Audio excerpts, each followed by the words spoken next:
Drake May and Jake Browning are sneaky good fantasy plays in week 3. We discuss the best sleepers and DFS plays for the weekend on today's episode of Locked On Fantasy Football.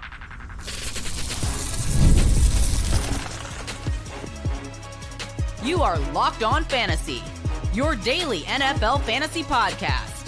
Part of the Locked On Podcast Network, your team every day.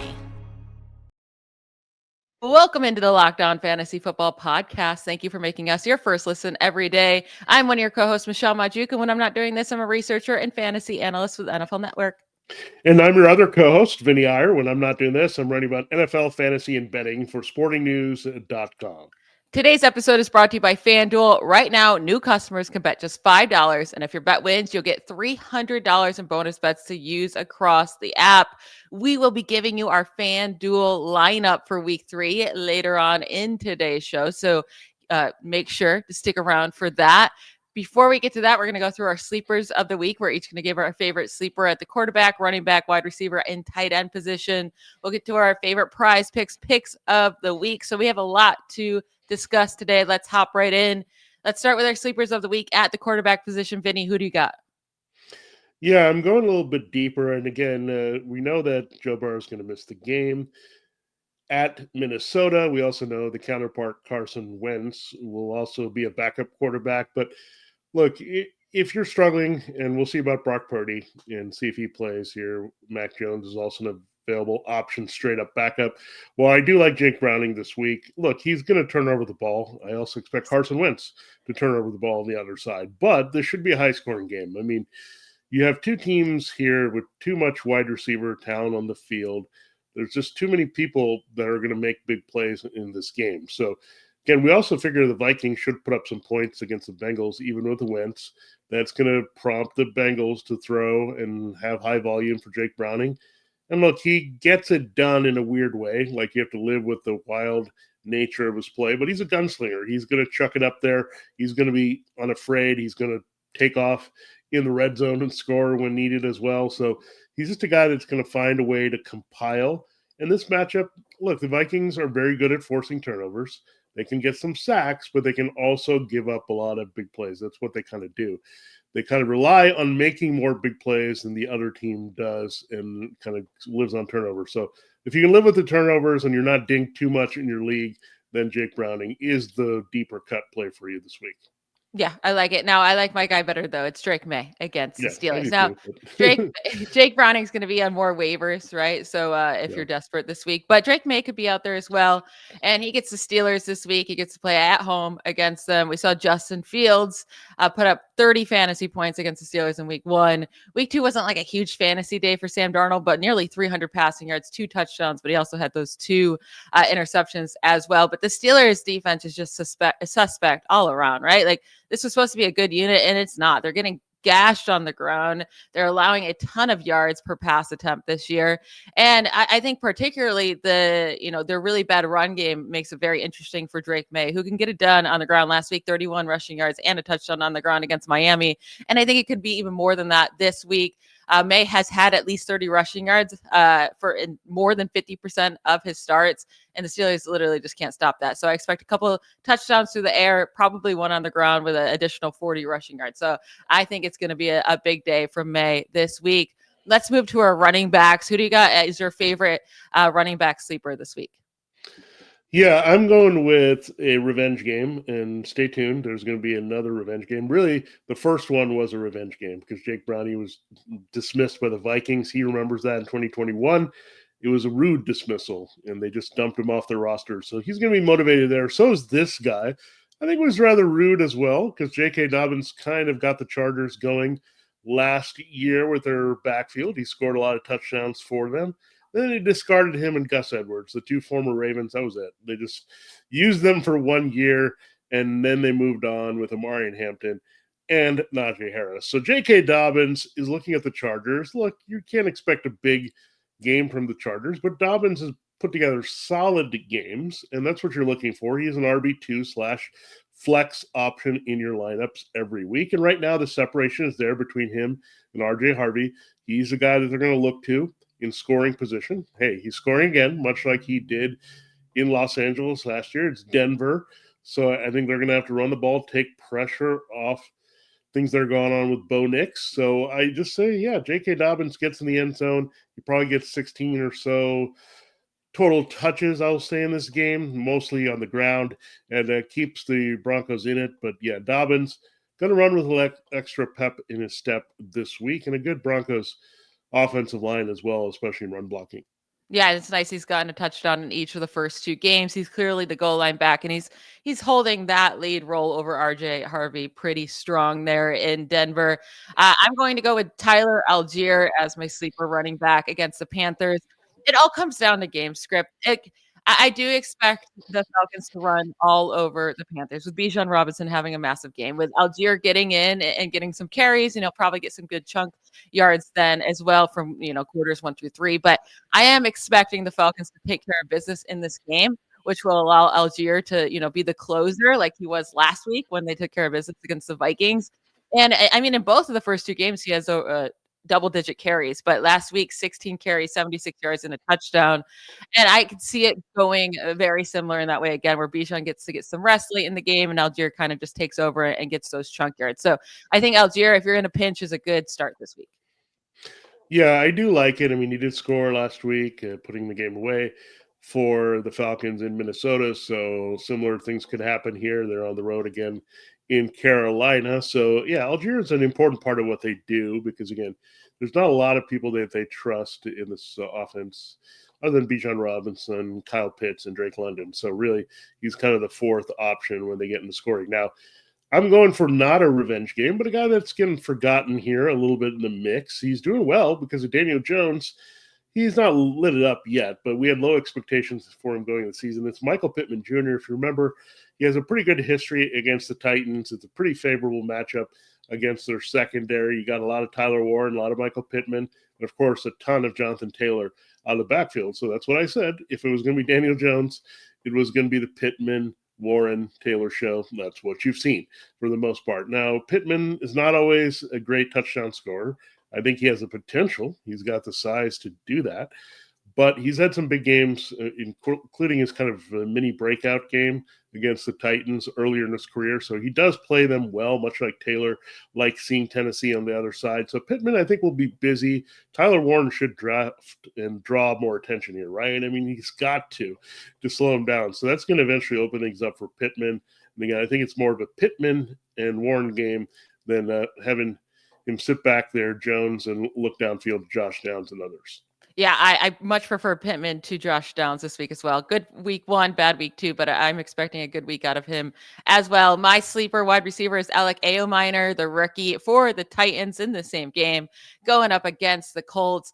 Aominer actually leads all rookie wide receivers in team target share this year at 23%. There's only 3 other rookie wide receivers with even a 10% or greater team target share. That's Tedorola McMillan, Travis Hunter, and Emeka Egbuka, which were all first-round picks. And Aominer is a 4th-round pick. I loved him coming out of Stanford, so I'm happy to see him getting this work and time on the field. But at least 6 targets in each of the first 2 games. He had a solid performance last week with 56 yards and a touchdown. And the Colts secondary is dealing with a lot of injuries. Jalen Jones is on IR. Travarius Ward is in concussion protocol. So you can see a lot of Xavier Howard, who really, really struggled against the Broncos receivers in week 2. So I think he's a sneaky good play, especially in DFS formats. Let's finish up with our favorite sleeper tight end of the week. Who you got, Vinny? Yeah, I'm going for another revenge game. This is my 3rd of the 4 where that is a revenge game. And I think people forget Jonnu Smith was in New England. He got kind of lost in the shuffle between Atlanta and Miami and now Pittsburgh. But the Patriots we've seen do not do well against tight ends. They've struggled a little bit out of the gate with their coverage. Really, their coverage everywhere on anybody is pretty bad at this stage in their back 7. So Jonnu Smith did score there in week 1 for Aaron Rodgers. So I think we like DK Metcalf. I think Jonnu Smith is a key weapon that you look at. Look, Calvin Austin and Ben Skoranek and some of these other guys are going to be rather sporadic, even Patty F, right? But in this one, I think Jonnu Smith is going to get open. They create some mismatches with his athleticism here. So, and he'll be a little motivated. He'll kind of command the ball here in the red zone because it didn't work out because Hunter Henry, who was signed at the same time, is still in New England. Jonas Smith has since been on a couple teams. So I think Jonah is going to come in fired up, and Aaron Rodgers is going to know that, play into it, and give him a touchdown. My sleeper of the week is a scary one. It's TJ Hockenson against the Bengals, and it's been atrocious. If you drafted him, you're miserable. You may have already dropped him, but there's two reasons why I'm willing to give him a shot this week, and I think he has a big game. One, it's an amazing matchup against the Bengals. No team has allowed more fantasy points to tight ends since the start of last season. And then B, he gets a new quarterback, right, this week. It's Carson Wentz back there instead of JJ McCarthy. He and JJ McCarthy clearly are not on the same page. They do not have a connection, but we'll see if he can get a connection with Carson Wentz, who's loved his tight ends throughout his career. Since 2018, Wentz has the second highest tight end target percentage at 29%, behind only Lamar Jackson. He averages 9.6 targets per game to tight end since 2018 in his start. So I'm rolling with TJ Hockenson. If you drafted him, this is his last shot to show he has anything in him, but I think he will show that. We are going to move on to our PrizePicks picks of the week. If you don't play, you should sign up and join us, but we'll give you our favorite picks, our favorite lineups to bring you some cash this week in week 3, right after a quick break.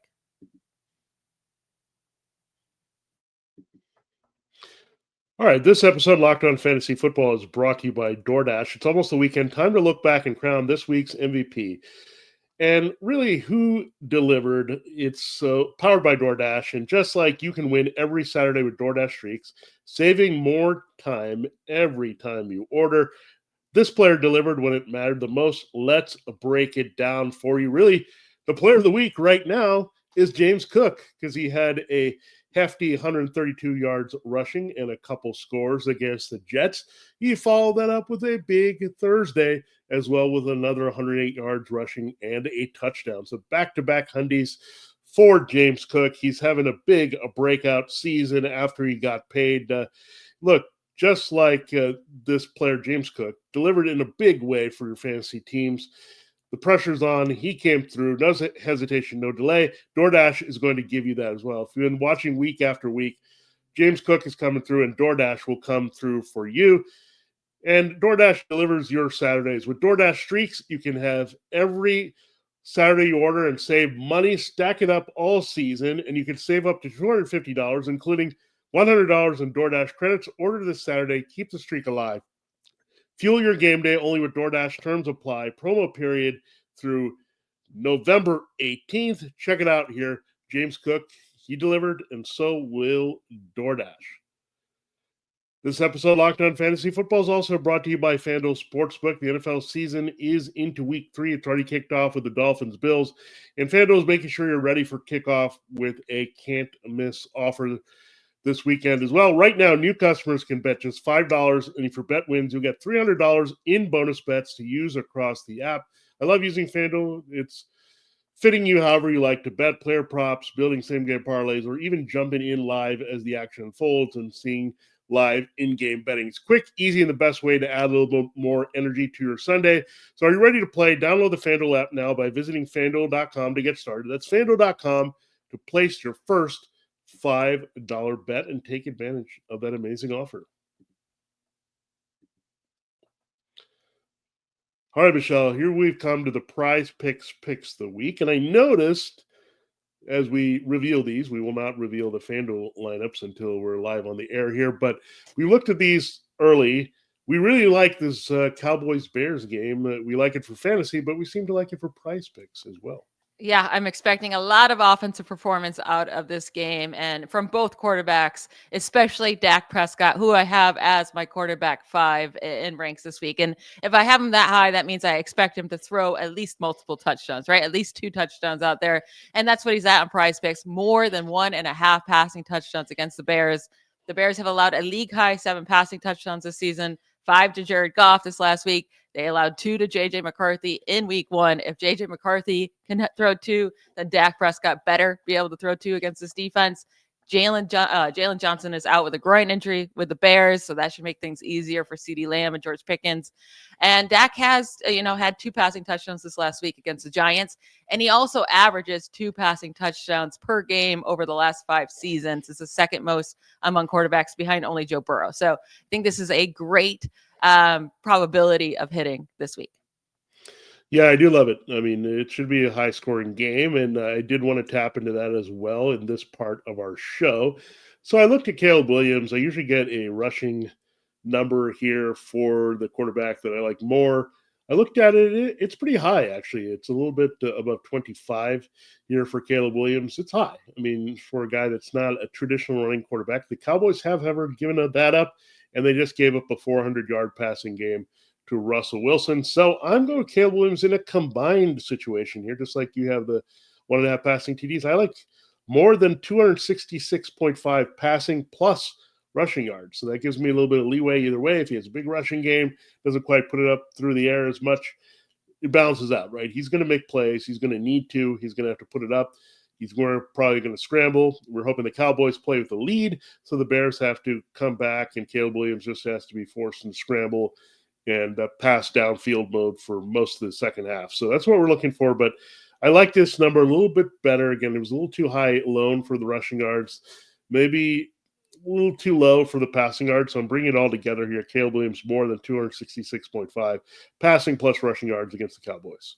Yeah, I like it. He had it in week 1. Week 2, he got benched after a while because they were losing by so bad. So that's why he didn't hit it there. But I like that. My next one is Christian McCaffrey, more than 109.5 rush plus receiving yards against the Cardinals.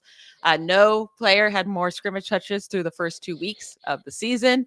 He's averaging 124.5 scrimmage yards per game.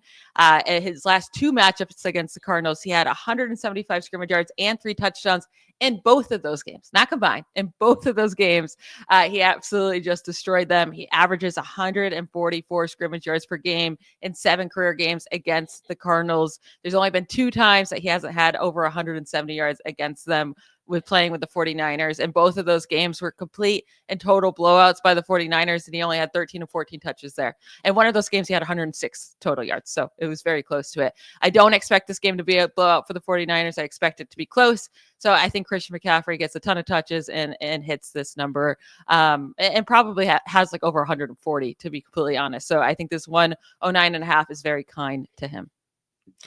Yeah, I mean, speaking of volume, I mean, there's a guy that's getting a lot of volume. And speaking of the Cardinals, there's a guy who had a pretty good game against them last week, but really he hasn't revved up in the traditional role that he's been dominant in throughout his career. It's also a top receiver out of the backfield. Alvin Kamara, 23.5 receiving yards. When I saw this number, I was like, yeah, I'll take it. I mean, I'll take it against the Seahawks. I mean, right now, the Seahawks, this is their profile. They've been very strong against the run inside. But they've struggled against backs who can catch the ball. And who do they face? They faced McCaffrey and Jaylen Warren. Both these guys had massive receiving games, almost 4 times the amount of receiving yards that we're looking at here with Alvin Kamara, 23.5. They'll be playing from behind. There's going to be a lot of checkdowns. But it's a trend here. When you give up 211 receiving yards to backs in the first 2 weeks, like, you don't need a lot, right? If they drop down to 50, we'll be happy. If they drop down to 40, it's going to work here for this. So I do like it. Alvin Kamara, this is his signature role. This is going to be a reason why he's had such a great career, that is the receiving ability and his scoring ability.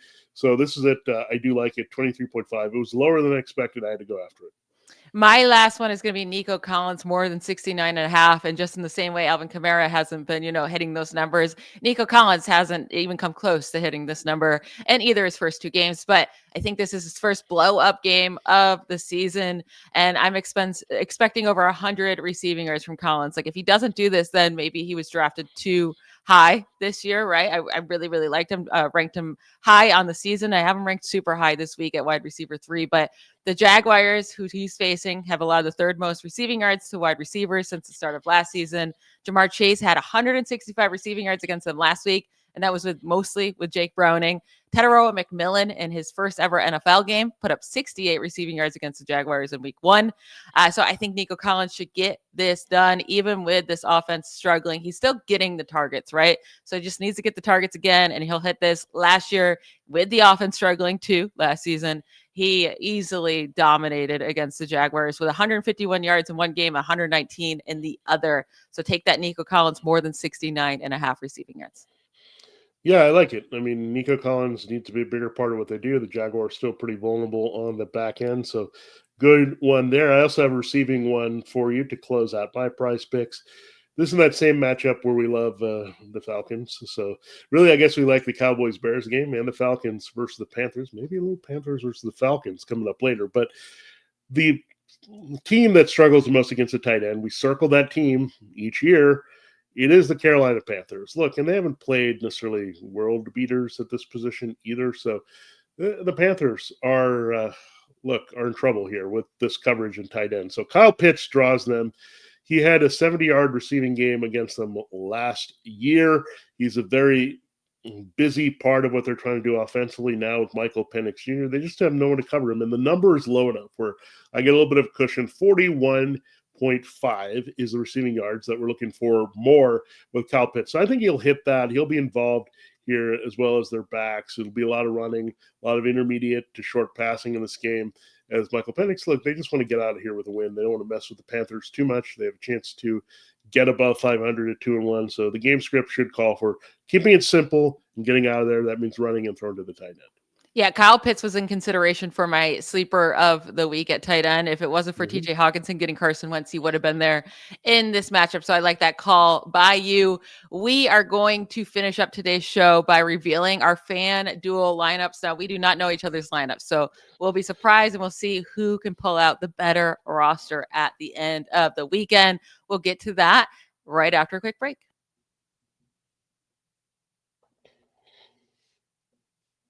This episode is brought to you by Square. Your favorite neighborhood spots run on Square. There are certain businesses that truly make the neighborhood feel like home, whether it's the local sports bar packed on game days, the coffee shop that knows your order by heart, or the corner deli that's been serving your community for decades. These are the places that bring people together.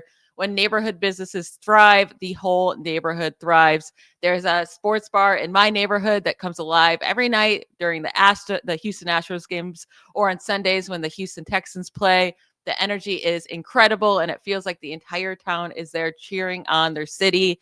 Spending money there doesn't just support the business, it supports the people behind it and the community around it. Those local spots are what make the neighborhood feel like home, and so many of them run on Square. Square is a proud partner of more than 4 million neighborhood businesses around the world. You can go to square.com/go/LockedOnNFL to learn more.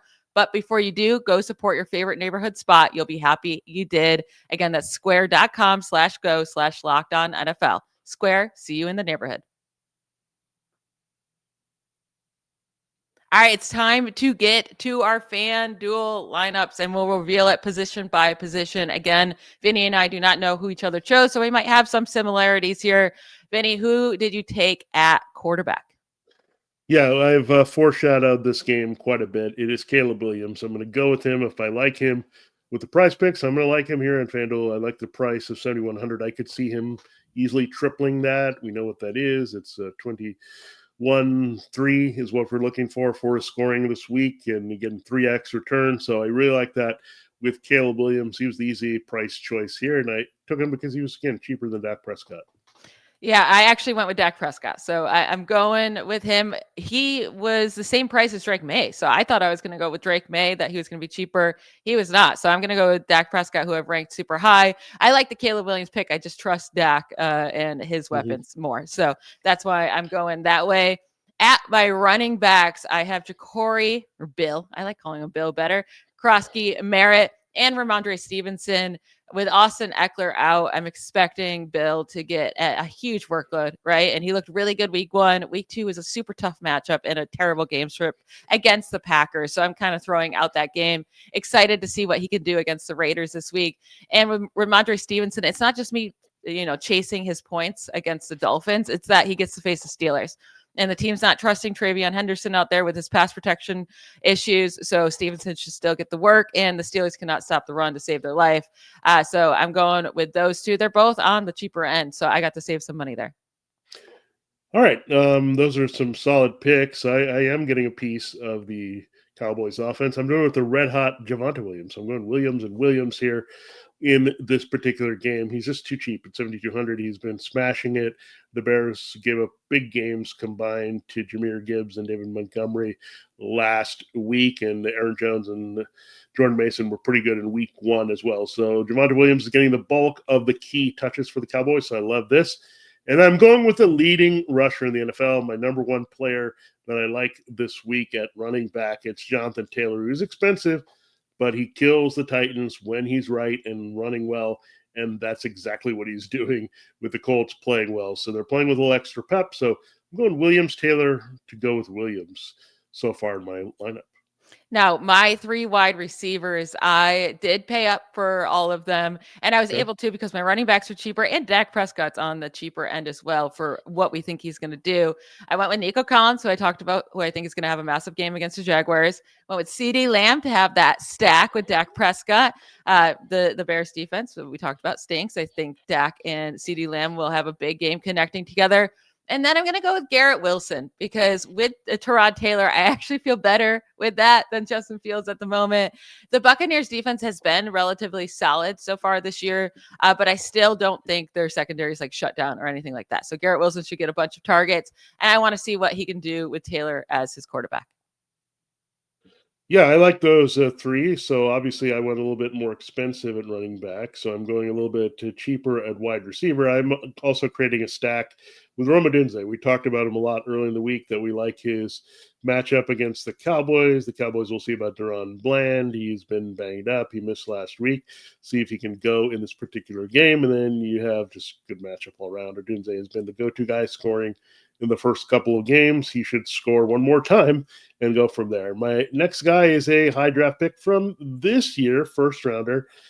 It is Tetairoa McMillan. I just like him. He's pretty solid. He's been very productive given the targets and kind of inefficiency of Bryce Young. When he gets efficient Young, McMillan is usually involved. So the price is very nice, a little bit above 6,000. And then finally, I'm going with one of your prize picks. It's Alec Imanor. Again, I had to go pretty cheap here. There's a reason I did it. You'll see in a little bit, but I had to go with him. The matchup is too good. And again, a couple of rookie wide receivers and a second-year wide receiver make my cut. I did think about Io Manor, but I didn't have to go that cheap at wide receiver or even in the flex. So we have our first similarity here because in my flex, I have Rome Odunze. I like that he's been everything for Caleb Williams. It's like the only guy he can hit. So yes, we're saying we love this Cowboys Bears game. We want to get the pieces in there, and that's what we're doing. So Rome Odunze is my piece there for the Bears. And then at tight end, instead of going TJ Hockenson, this guy was actually cheaper by $100, and it's Juwan Johnson, right? So I do expect Hockenson to have a better week, but what if he just keeps performing like he does? And I'm taking that risk. I'm just going to go cheaper with a guy who's getting so many targets, who's been productive already. Like I want Hockenson to produce like Juwan Johnson. I might as well just take Juwan Johnson. And I don't mind his matchup against the Seahawks, who are tougher at corner. So hopefully they'll have to pass to the tight end more. Juwan Johnson all the way. I'm really happy I was able to fit him in. Yeah, that's a good call. I've got kind of some correlated picks, right? I expect the Cowboys to win that game. So I have Williams in the running game, and then the other side, the Bears trailing with the passing game.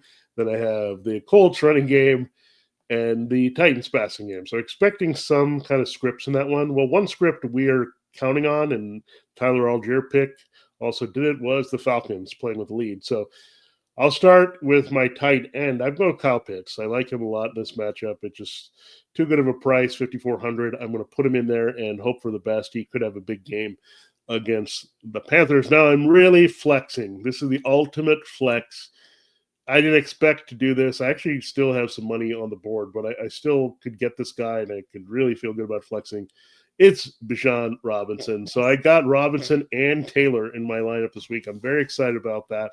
I'm hoping they both go off. But, yeah, this is the ultimate flex, right? You can't get flexy, sexy more than this, right, to play to Bijan Robinson. So, yeah, I could have played him at RB2 and revealed Javonte Williams here, but what fun is that, right? So this is the guy I saved here. So he better go off here against the Panthers. Yeah, I mean, he's going to have to make up for the price he is. He's one of I think the most expensive guy, non-quarterback this week. So, but he should go off against the Panthers. It's definitely a nice group of running backs you have there. That's a scary group. My defense, I'm going with the Packers. They're the most expensive defense on the week, but for a reason. They've been fantastic so far this year, and they get the Browns. I mean, I don't think Joe Flacco or this run game is going to be able to do anything against them. Hopefully there's some turnovers to be had. So I paid up and got the Packers. Yeah, I had this bargain defense circled for a lot of the week, but I'm going with the Chargers. I do not like the way that Bo Nix is playing. He's turning over the ball, and he's going to be very giving, I think, against the Chargers. It's on the road. Look, it's not much of a home field advantage for the Chargers there in LA, but again, they're a motivated team. They have a chance to go start the season 3-0 in the AFC West. So they can't pass up that opportunity, right? Get a big lead. I think they'll come out and be fired. Look, J.K. Dobbins could still get his, and Bo Nix, this is where I'm looking for the messiness, sacks, and turnovers from Nix to make the Chargers pay off. To run down our lineups in case you want to join either of us or maybe put in both of these lineups, I have Dak Prescott at quarterback, Bill Krosky Merritt, and Ramondre Stevenson at running back. My wide receivers are Nico Collins, CeeDee Lamb, and Garrett Wilson, with Rome Odunze in my flex, Juwan Johnson at tight end, and the Packers on defense. Yeah, the Williams, Caleb, and Javonte in the same game at quarterback and running back. Jonathan Taylor, Bijan Robinson round out RB2 and flex. Then Rome Odunze, Tedder McMillan, Alec Imanor, all young at wide receiver. Kyle Pitts in a great matchup at tight end, and the Chargers rounding it out at defense. That will be it for our episode today. That's it for our prep for week 3. So good luck to everybody. If you have any questions, you can hit us up on Twitter, write a comment on YouTube, give us that subscription, write a review, all that good stuff to help us grow and be here for you every day, all season long, to help you win your fantasy football leagues. I want to thank you all for making Locked On Fantasy Football your first listen of the day. For the second listen, check out the Locked On NFL podcast. Tyler the Madman Rowland gives you a shot of espresso to start your football day, while Tony Wiggins takes you into the barbershop for the smoothest breakdowns to end the day. Find Locked On YouTube find Locked On NFL on YouTube or wherever you listen to podcasts. We'll be back on Monday. Have a great weekend, everybody. Bye, y'all.